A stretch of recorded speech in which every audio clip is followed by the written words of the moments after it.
How to add subtitles in Davinci Resolve. Let's get into it.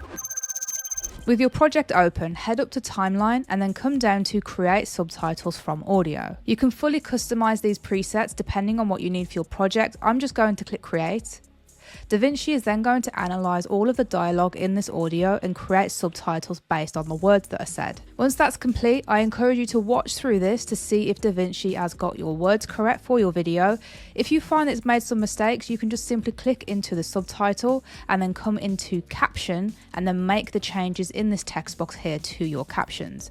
If you find that you don't like the look of the captions that it's given you, you can then come up to track, and this will give the option to change the fonts, size, colours, shadows, etc. of the text. So I'm going to do that real quick for this example. Now, because we've made all of these customizations to this first caption, Davinci will have also gone through and made the same changes to all of the other captions. And now if we play our video back, we can see that we have those automatic subtitles in our video, and that's all there is to it.